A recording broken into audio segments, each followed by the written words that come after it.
Thank you all for joining today.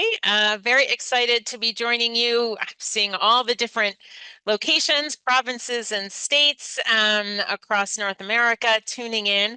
I'm glad to be tuning in from my office in Denver, Colorado, to talk about closing the gap, pathways to increase funding for volunteer engagement. Some of you may have had the opportunity to join us yesterday. This, I should say, is designed as a standalone session, but it can serve as a follow-up to a discussion yesterday, which Better Impact hosted, and I'm pleased to be able to moderate with my colleagues Sue Carter-Kale and Betsy McFarland, talking about the research behind the issue of the funding gap in volunteer engagement and how we can activate conversations. And we see this as kind of a tactical follow-up to yesterday's conversation. So again, it's fine to be a standalone. It also may be a nice pair to complement yesterday's discussion. As Paula mentioned, I'm president of VQ Volunteer Strategies. We work with organizations across North America and occasionally beyond, specifically on volunteer engagement strategy. And I love getting up every day helping organizations and colleagues increase their ability to achieve mission by tapping into volunteer talent. So very pleased to be joining you today. As I mentioned, the topic today, the topic at hand, is closing the gap in funding for volunteer engagement, but also a gap in knowledge about the importance of investing in volunteer engagement. When we view volunteer engagement as a true strategy, rather than just a program that's nice to have, but a vital strategy for mission fulfillment, occasionally, I wish it were just occasionally, more often than not, our efforts can be hampered by a widespread myth. The myth or misconception is that because volunteers give their time freely, they must be free to engage. But that is simply not the truth. Whether you are a paid staff member on this call, a volunteer leader, actually a volunteer who is a leader, a board member, or an executive director, your time is of value. The resources needed to effectively engage volunteers, whether that is software, volunteer management systems like Better Impact, or space and equipment to safely and effectively engage volunteers for mission fulfillment, all of this takes investment. And yet we continue to have conversations around this issue. I began doing work in this arena and, in fact, volunteering to help close this gap through my volunteer work about 15 years ago. And while I believe we have made a lot of progress, we still need to have these conversations. So thank you for joining today. And we're going to help. I'm going to start with a little bit of research, 15 minutes or so, going over some research and kind of the state of the state, and share some things that we didn't talk about on yesterday's session, just so you know. And then the remaining time, we're really going to get down to brass tacks, get into some tactics. What are some things you can do to help build the case to invest in volunteer engagement? So hopefully by the end, you'll feel confident in closing this gap or leaping over the gap, this proverbial gap, and as we see in the slide here. So why is this an important topic?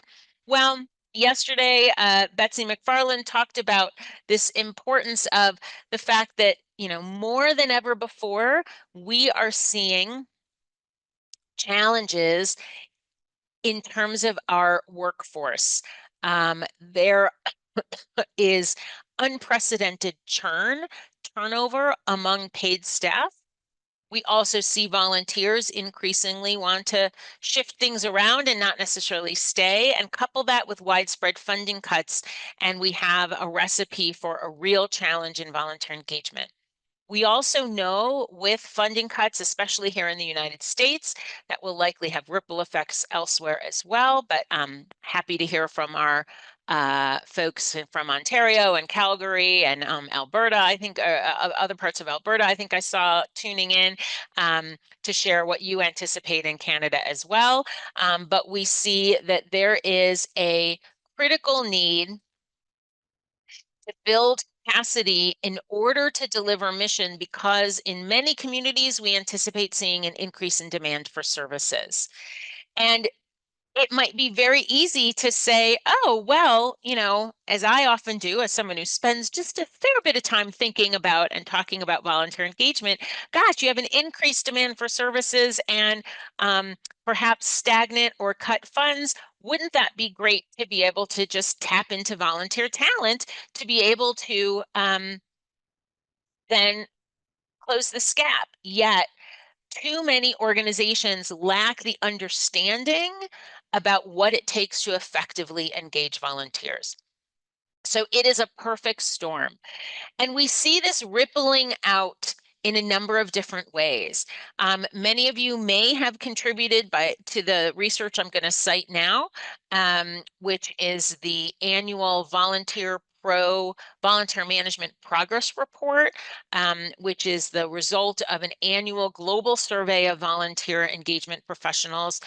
Most answers are submitted by folks in North America, so I think we're all well represented, looking at where everyone has listed you're tuning in from in the chat here. We may have others further afield who haven't written into the chat.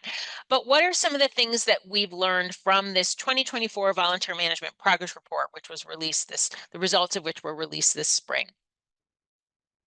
When asked about buy-in, fewer than 1 in 5 volunteer managers rate that buy-in among coworkers is very high, and fewer than half give it a 4 or 5, which is not even a very high, just a high or very high. Almost half rate it as a 3 stars or below. Actually, in terms of leadership, sorry, they also asked this, the question was not just about buy-in from coworkers, the average of which was 3.5 stars, but how would you also rate leadership team support for volunteer engagement? And there we see about a quarter giving it as 5 stars, and still almost half giving it as a 3 or below. So we see, I'd say, not very overwhelming support or widespread support between buy-in for volunteer engagement among coworkers and also among leadership. Unsurprisingly, higher ratings of support from leadership strongly correlate with higher support ratings from coworkers. So certainly that gives us a clue. Again, I don't think it's rocket science, but it's data to support what we might have concluded otherwise, which is that leadership influences organizational culture around volunteer engagement. So I have seen in my practice a huge bump in requests for training of colleagues in general staff in engaging volunteers. We need leadership buy-in to be able to set that as a priority. It's extremely important when we have staff turnover, because we're losing institutional history and culture around how to engage volunteers effectively. And so we need to have conversations not just with colleagues, but also with leadership, because that will trickle down to support across all levels of the organization. Another piece that the Volunteer Management Progress Report talked about, this was from a year earlier, but it still rings true in the most recent year. When asked about budgets for volunteer engagement, we see comments like this: even though outside costs are going up, our budget is stagnant, so we're having to do more with less. This directly impacts morale, adding new recruitment strategies, and in other areas. There were just job cuts at our organization. This was in 2023. And it's challenging to both wonder if your job is safe and increase volunteer impact. What we see again is that, unsurprisingly, there is a tie between budget, which only happens with leadership support, and effective engagement. In fact, um, uh, over 1/4 of those who rated their organization's progress towards reaching volunteer goals as it's really bad had no annual budget for volunteer engagement, the highest of all budget ranges. Meaning, again, leadership support and financial commitment correlate with stronger volunteer models and effectiveness. More than ever before, volunteer engagement holds the power to help organizations achieve mission. And yet, what we see is that funding remains the exception rather than the rule. This was a statement by Jane Leedy Justice about 12, 15 years ago when we started doing some of this work across the United States. And I still, though we're making progress, I still find this to be a real challenge. Irene asked a question, where can we review the report that I'm referencing? I am going to share a number of reports that I'll be referencing with Paula, who will incorporate links to those in the follow-up email that I believe you're going to be receiving tomorrow. So I hadn't thought about including the Volunteer Progress Report, Volunteer Management Progress Report. You can just Google Volunteer Management Progress Report 2025. But I also will share that link and it will go out in the follow-up email. Also, I would love if folks could use the Q&A. That's what I'm mostly going to be noting questions on, though I love that you're chatting with each other and sharing information in the chat as well. So I'll do my best to have an eye on each of those, but Q&A, if you have a direct question for me, that would be great to use the Q&A section. And speaking of questions, I'd like to pose a question to you all. I just was talking about the challenges of making the case to leadership. There's also challenges equally around making the case to funders.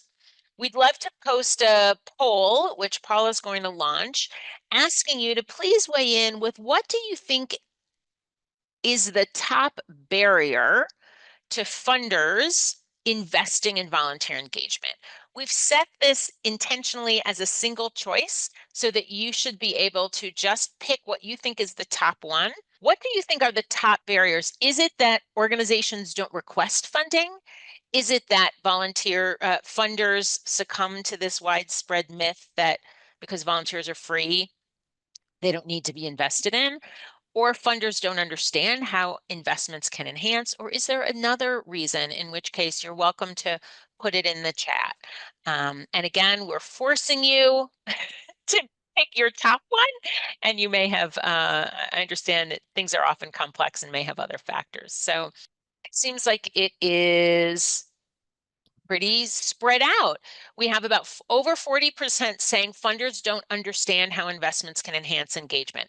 And I think that is absolutely true. There is a lack of understanding, and who is going to help educate them? It's going to be organizations, and that means we may need to be talking with our fund development colleagues, leadership, etc. Also, funders consider volunteers free, so they don't fund volunteer engagement. That was more than a quarter. And then spot on a quarter of folks say organizations don't request funding for volunteer engagement. And again, these are all, we'll talk a little bit about these and share some research around this. I think these are all pretty on target, and it's a piece of all of these things. So maybe you can hide the results, and I'm going to just take a moment and answer some of the questions. Jeff asks, what is volunteer engagement exactly in the simplest terms? It sounds like a technical term that Jeff is struggling to understand. So volunteer engagement is the intentional involvement of community members without expectation of compensation to help, to help an organization deliver programs, build capacity, etc. Perhaps the question has to do with why am I using the term engagement rather than management? And I believe and have been working for a long time to help shift the language, and believe it's a really important shift that we distinguish between volunteer management and volunteer engagement, because engagement is much more of a strategy. Volunteer management is really just about it evokes the idea that we're telling people where to go, what to do, and sort of holding them accountable around that, rather than truly embracing our roles as strategic leaders within the organization, and engaging individuals not just in doing actions, but also building relationships. One of my favorite definitions of engagement is something that came from the marketing world, and it's a simple math equation. Engagement equals relationship plus action.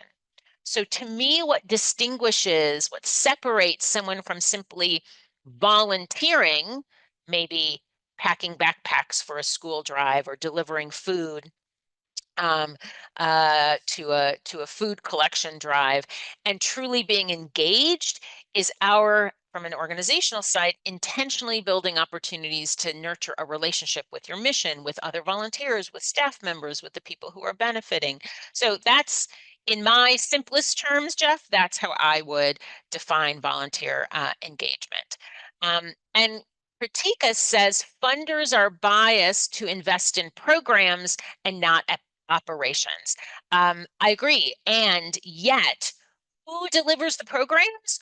Often it's volunteers. So it falls on our shoulders to help educate and make the case for why volunteers should be built into program requests or funding requests for programs. So we'll talk about that as well. Thank you for that comment. And Christine notes many volunteers can become donors within an org as well. So volunteers can actually bring money as well as time, talent, and then it is treasure as well. Yes, I love the phrase that volunteers are resource multipliers, uh, because they bring in networks. They are more likely to donate than non-volunteers. And most volunteers who donate financially give to all, most, or some of the organizations where they serve. So lots of good chat going on. And these are all speaking points that we can use to help bust this myth. So in 2022, there was a landmark study done, quantitative and qualitative study by the Initiative for Strategic Volunteer Engagement, whose mission was focused on looking at the increasing funding for infrastructure for volunteer engagement. I'm only going to talk about this very, very briefly because we talked at length yesterday about it with Dr. Sue Carter-Kale, who did the qualitative study, and these recordings are available on the Better Impact website. I think they will be. But what are some of the things we learned that are actual from funders? What did we hear were barriers? First, they simply don't consider volunteer engagement a funding priority. All too often, executive board and staff members are not truly committed to allocating or generating funds to support volunteer engagement. There's often organizations where there isn't a dedicated leader of volunteers, or if there is, that's only one of 7 different job titles they have.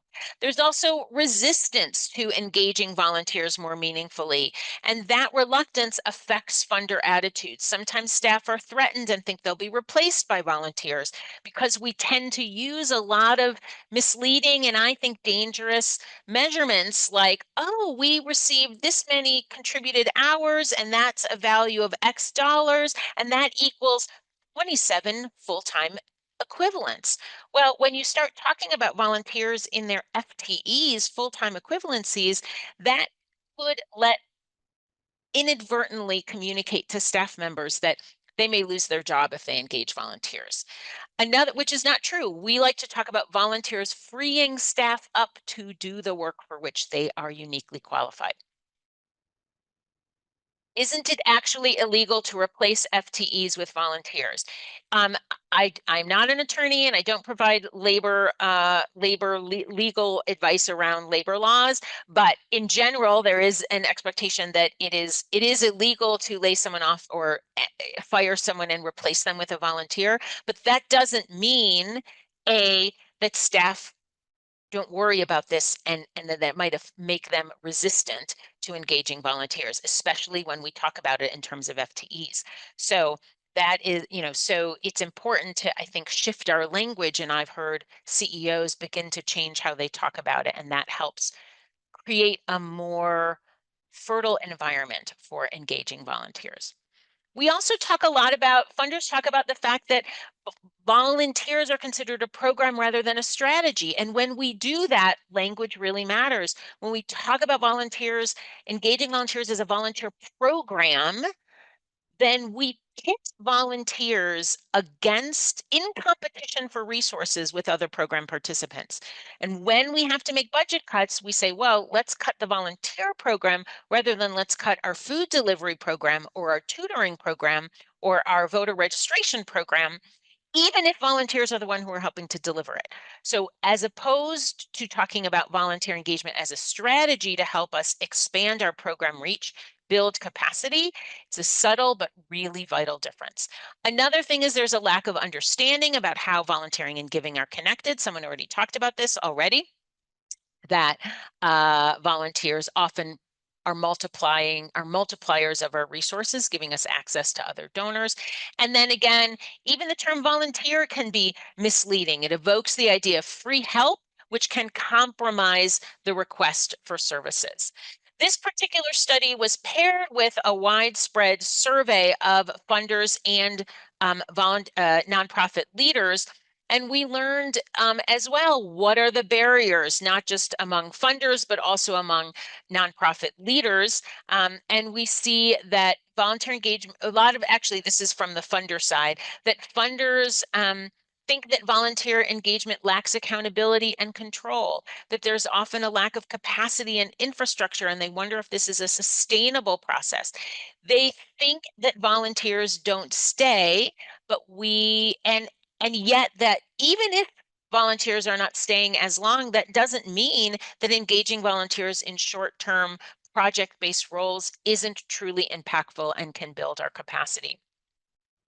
Another stated issue barrier by funders is that volunteer engagement, they're just not clear on the benefits and results, which again, give us the opportunity to really talk about and educate on how volunteers can truly have tangible impacts, quantifiable, but also qualitative impacts in increasing the quality of our programs, again, increasing reach.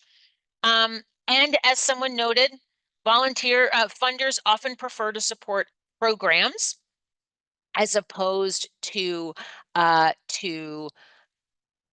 talking about it, seeing volunteer engagement as a piece that can extend or enhance program success. And finally, funders perceive what is a priority of nonprofits and what isn't. And I have to say, you always want to go into research and not have a biased expectation. You might have a hypothesis, but you don't want to go into it with bias. It was a good thing I wasn't doing this research because I fully expected that funders were just, the reason there was a gap in funding was because nonprofits are asking and funders just aren't funding it. And what a lot of the research, these two paired studies revealed was that in fact, even though there are some challenges, funders are in fact open to investing in volunteer engagement, but nonprofit leaders are not asking for it. And so we're going to talk about how can we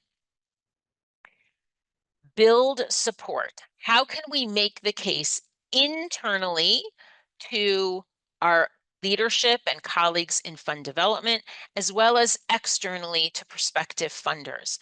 And I'm going to share during the remaining section, I'll pause and look at some of the questions, but I'm going to share in the remaining part of our session today 3 pathways, and share a case study for each. How can we advocate for internal support?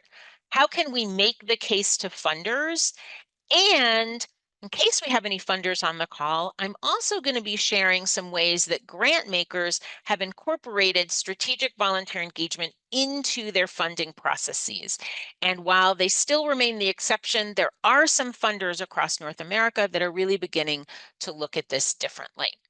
And it looks like there's great chat amongst you all, which is great. Brandy, I quote some of your work from Aaron did recently. Nice to have you on this call. Brandy says, how can you make the case for terminology changes when it is often so subtle that others outside the field don't get it? Is it worth the energy to make those types of changes? I think it is worth the energy to make those changes. I think that it really, it takes a while. But as an example, in 2007, almost 20 years ago, when I started consulting, we really had to spend a lot of time talking about volunteer engagement versus volunteer management. And now volunteer engagement is really a much more accepted term.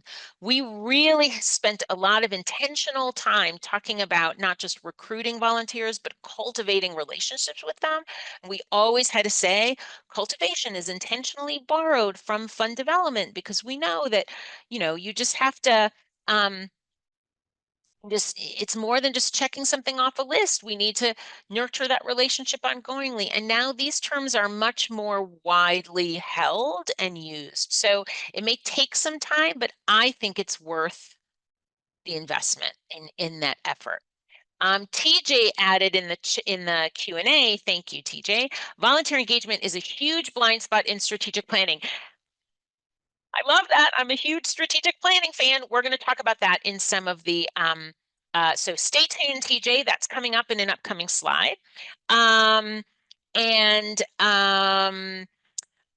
Jeff says, can I give an examples of where funding for volunteer engagement goes? Yes, funding for volunteer engagement can go to staffing for leadership, full-time or part-time staffing to coordinate and direct a volunteer engagement strategy. It can go to support training for volunteers. It can go to support equipment or technology to manage a volunteer pool. So funding things like Better Impact or other technologies.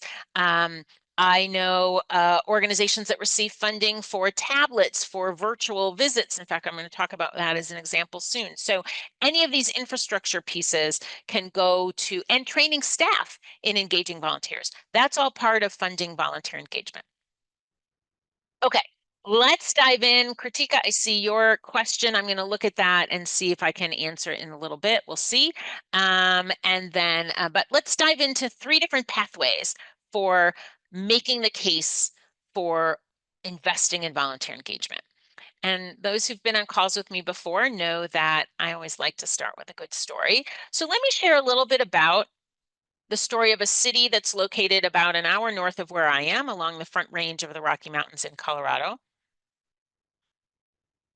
The city of Fort Collins, Colorado. It's a mid-sized city with a, oh yeah, I have another Coloradoan on the call, with a very, very robust volunteer ethic.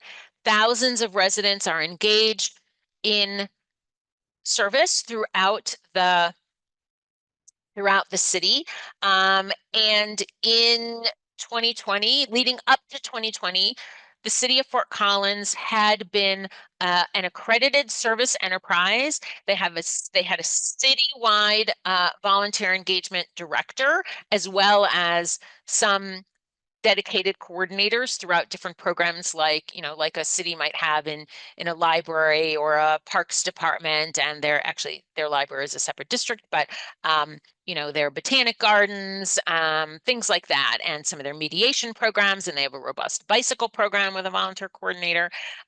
So they really were committed, a real leader in volunteer engagement. And yet when COVID hit, and like so many municipalities, they were faced with a huge crisis and the potential of laying folks off. I remember getting a call on that dreaded Friday the 13th in March of 2020 from their volunteer director saying, Beth, I need to put together a proposal about how volunteers can help us through this crisis. And I also think I need to make the case basically to save my job. And one of the things she did was she leveraged data points to make the case. One of those data points, and I think that there has been a little bit of chat in the chat about this. She used a data point known as return on volunteer investment. So instead of just saying we get this many hours in the last couple of years contributed by volunteers, and when we apply the independent sector value of a volunteer hour based on the Colorado rate, and I see some conversations about about Canadian values as well. Then they also add that up, but then divide it by the investment. So you're looking at the net gain divided by the investment. So you get that return on volunteer investment. And what they were able to say is that in 2019, for every single dollar invested in volunteer engagement, the city reaped $7.97 US in return in terms of time. Every dollar invested, we see a return in $8 of contributed time. One of the reasons that these hourly values of volunteer time are high is that they consider what it would also cost not just to pay wages, but also the benefits and things like that. So I saw some chat about that. So that conversation became really valuable along with her suggestions on how to develop a rapid response plan with the infrastructure that would be needed to invest in it to be able to respond to the crisis. They developed a virtue visit role where volunteers, they invested in tablets, they trained volunteers virtually to be able to use this technology, and they were able to provide visits to isolated seniors and other individuals in their homes during the height of the pandemic. They also created an they expanded the Adopt the Neighbor program, which allowed people to provide assistance and support in new and robust ways to individuals who may not have been able to go out and shovel their walks or other pieces. And as a result of that plan, that financial analysis, not only did she keep her job, but more importantly, even though I respect her and want her to, was happy she still had a job, but it wasn't about her. More importantly, they were able to leverage this resource of Fort Collins residents to respond in really dramatic ways to the pandemic, and the city even invested in it. So what are some of the ways that you can make the case to leadership? You need to understand what are your current strengths, what is the financial impacts and models that you can share, and what are the ways, and this gets back to, I think it was TJ's comment, if I have the name right, about strategic planning, that volunteers can be deployed, engaged and deployed to help your organization achieve its strategic priorities, mapping it to the strategic plan, which is exactly what Sue from Fort Collins did back in 2020. We're going to talk more about some of that in a minute, but let's go on to how do you make the case for strategic volunteer engagement, SVE, to funders? Well, it's helpful to see how some other organizations have done this. In New York City, along the Bowery mission, volunteer service is truly vital. They engage 6,000 plus volunteers each year. Most of the volunteers provide only one-time or periodic service, and the organization really wanted to deepen and expand engagement to meet their needs. They are an affiliate of Hope for New York, and as such, they approached their funder to help them cover the cost of an assessment and a volunteer strategy development. So as much as I love a good strategic plan that addresses volunteer engagement, I also know that sometimes in the absence of that, it's really important to develop your own strategic plan for volunteer engagement. And that is what the Bowery mission did. They approached a current or past funder and said, here are our current needs, and we would really like to ask you to help us by investing in this. Hope for New York covered half of the cost. The results were shared with the funder, and it truly strengthened not only their ability to achieve mission, but it strengthened the relationship between the Bowery mission and Hope for New York. Then, as another New York City example, we have a rare but wonderful example of not like I just shared with a grantee approaching a past funder, but in this case, UGA Federation of New York has over the last 11 years approached grantees or prospective grantees and said, we think that volunteers will be able to help you do even more than what you're doing. And we recognize that doing so isn't free. It takes an investment, it takes knowledge, and it will take some support as you shift your culture. So they established a program called Time for Good, which lasted for 10 years. And it's one of the things I'll actually share a report as a download link so you can take a look at this and see what funders you might want to share it with. But Time for Good through UJA Federation of New York over a 10-year period established multiple different initiatives. The two biggest were like cohort learning initiatives. It started for a couple years convening organizations and providing about 18 months of training and support so that they could become accredited service enterprises. And then later they adopted, and we partnered with them on this, a much more nimble, kind of shorter term type of cohort that we called volunteer accelerators. And through this effort, we provided training, coaching in helping organizations identify one or two areas where they could really increase impact if they engaged volunteers more strategically. So as an example, in 2019, 2020, we were working with food pantries that had received a grant for digital food pantry technology, but what the funder heard after that technology was purchased for them was that these organizations recognized they actually needed a bunch more volunteers to help their clients understand how to use the digital pantry technology. And so UJA and Time for Good said, we'll create an accelerator that's going to help you learn about how to recruit, train, engage, support, celebrate volunteers to help you with this particular work. So their accelerators tend to be mission focused, food pantries first, workforce development second, mental health and crisis services third, and so on. They also went a step further and said, if you do well in your accelerator, we may invite you to apply for additional funding, not forever, but for up to 3 years to help you with the ongoing implementation of this work and expanding it beyond. Over 10 years, the Time for Good committee invested more than $14 million to help build strategic volunteer engagement programs in more than 36 organizations. And they still describe volunteerism as a low-cost intervention to sustain and scale the work of nonprofits, addressing priority community needs today and tomorrow. And 14 million may seem like an enormous amount to you, but spread over a lot of different organizations over a number of years, they were what this organization considers to be relatively modest investments that have a huge bang for the buck. So what does this mean for you? Well, one of the things that it means for you is that it would be really important to have a conversation with your fund development staff and say, are we writing volunteer engagement into our grant proposals?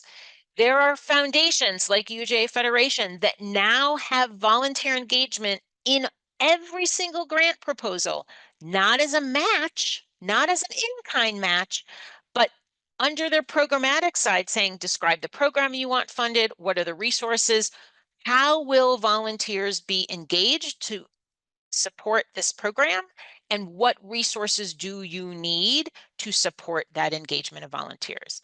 That is a game changer when a large foundation says, we are going to be asking you how volunteers can help you achieve this. So let's get even more tactical.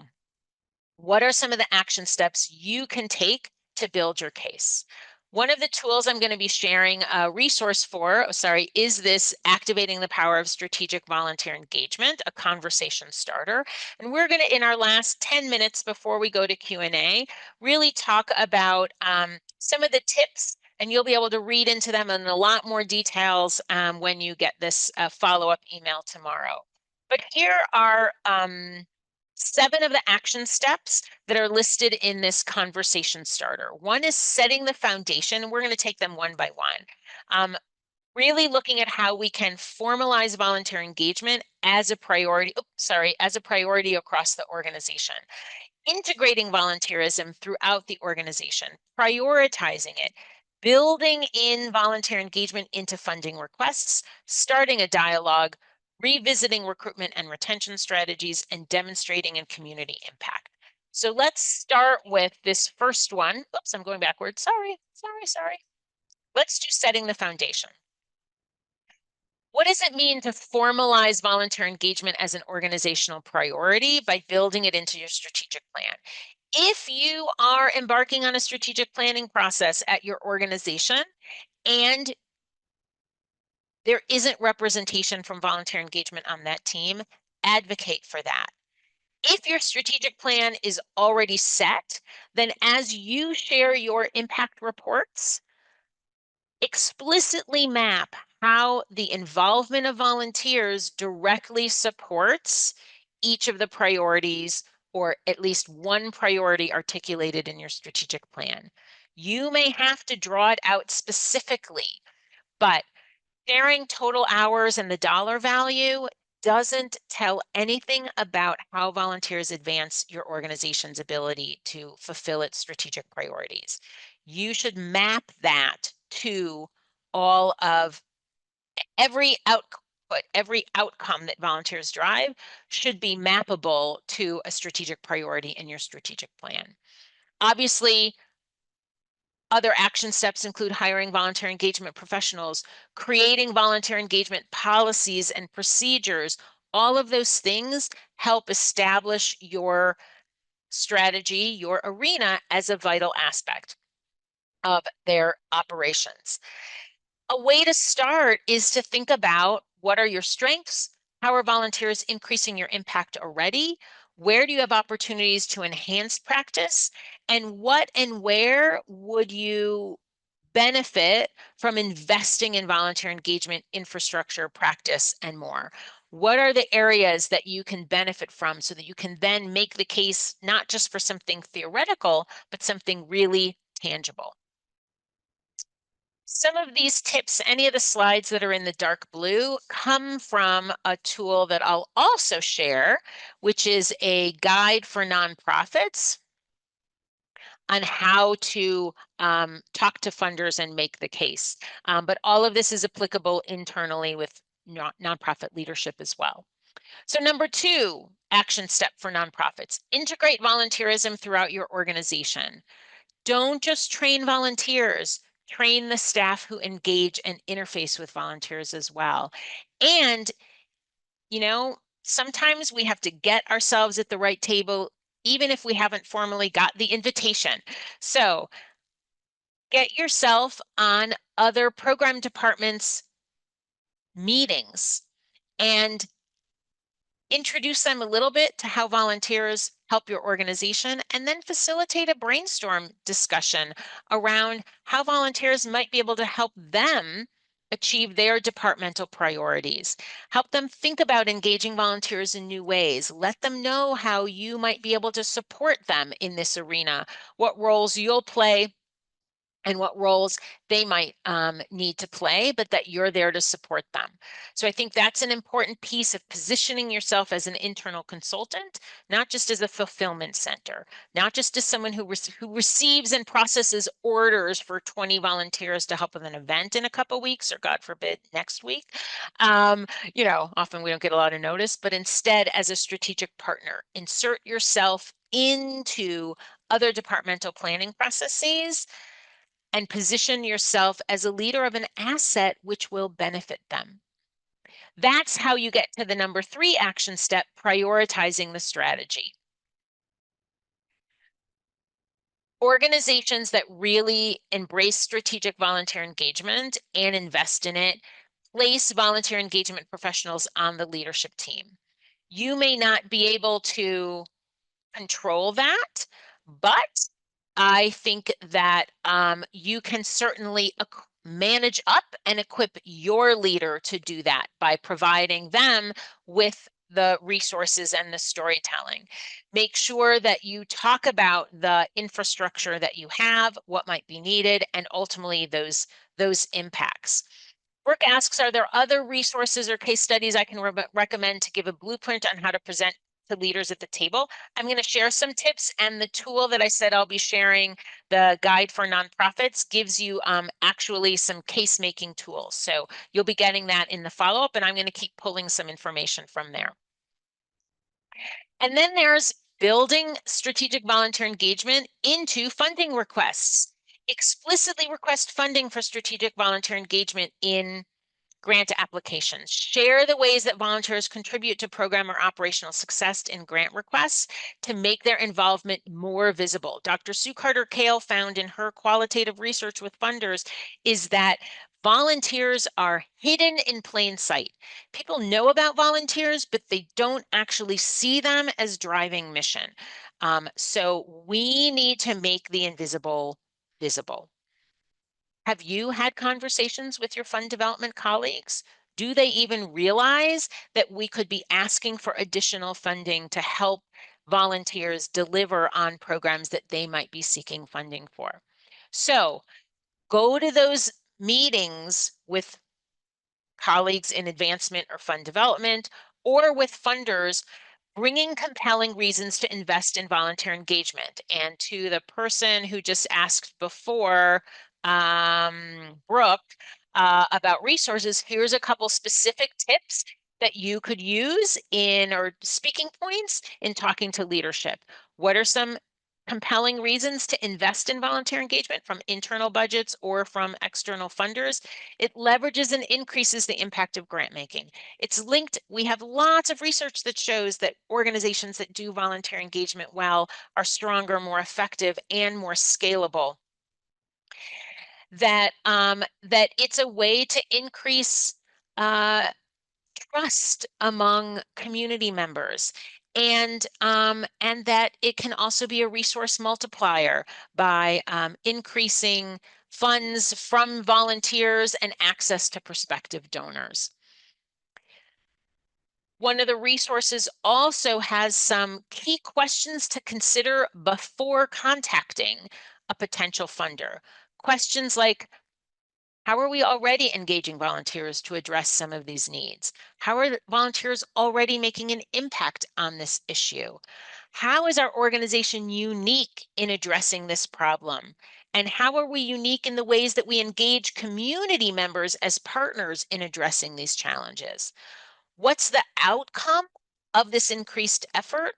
And what will it cost to reach this desired outcome? Consider budget for cash expenses and donated resources, whether people, funds, or in-kind donations as well. So lots of questions to consider before you then go in and start a dialogue. And facilitating conversations internally with colleagues, leadership, board members, as well as externally with prospective funders or community partners about the benefits and challenges of volunteer engagement will really help to educate others and close this funding gap. You can discuss concerns about volunteer retention or work quality. A lot of times, in fact, one of the tools I'm going to be sharing has some resources on what are the common objections that funders give and how might you address those. Often a common objection is, well, volunteers aren't reliable. And you can say, well, actually, with a proper screening process, with well-developed position descriptions and a comprehensive screening process, we have found that our retention, when measured by how many people complete their original commitment, is actually quite high. So we've been able to overcome that challenge of unreliability by putting in real ways to communicate expectations and ensure that everyone is on the same page before we place a volunteer. So thinking through what are the possible objections and how are we going to respond to those so that we can help bust some of these myths in the community. And again, I kind of shared a few of these, but if you're talking to, say, corporate funders, you might talk about how investing in volunteer engagement through employee engagement can really improve their ability to meet their business objectives. Again, that it's linked to stronger, more effective organizations. So there's a lot of tools out there that we'll be sharing resources for to help you frame these cases and have the conversation. It's also helpful to revisit strategies for recruitment and retention, being ready to continue those that work and retire those that are no longer valid in an ever changing landscape of volunteer engagement. It might be time to retire not just recruitment strategies, but maybe even some volunteer roles that are only in place because they've always been there, but they no longer align with your strategic priorities. And instead of casting huge nets and using the recruitment strategy of spray and pray, hoping people will come, you might refine those strategies and invest more in those that really reap great benefits. A court appointed special advocates organization in Orange County, California, CASA OC, really wanted more male advocates to serve their large percentage of male children. And they found that investing in some peer-to-peer recruitment events where there are a small number of male CASA advocates invited friends to barbecues, they were able and did some peer recruitment. They were able to significantly increase the number of male advocates. But that meant investing very strategically in a pilot and seeing if it worked, and then continuing to invest in that, which meant not doing something in terms of recruitment that no longer served them. And the final step is demonstrating and communicating impact. I've given little hints of this throughout, but I think it's really important to just state it. We need to move beyond just number of volunteers and logged hours. That only talks about quantity, not the quality or impact of the work. So we need to move to really looking at um, how does engaging volunteers improve our programs, build staff buy-in? How does it help enhance the quality and reach of our programs and our services, as well as build capacity in our marketing, fund development, operational facility sides of things to free staff up to do the work for which they are uniquely qualified. When we're able to tell those stories, we are much more likely to have robust conversations uh, and begin to build that buy-in over time. So again, we're going to share a link to this conversation starter for funders and nonprofit leaders. And I'd really encourage you, before we shift in our last 4 minutes to answering some questions, to make a commitment to at least trying one of these tactics in the coming, I'll say months rather than weeks. What's one thing that you can do differently? Who's one person you can invite to a sit down to have a conversation about investing in volunteer engagement and what could be different if your organization invested more intentionally in the infrastructure to support this vital strategy?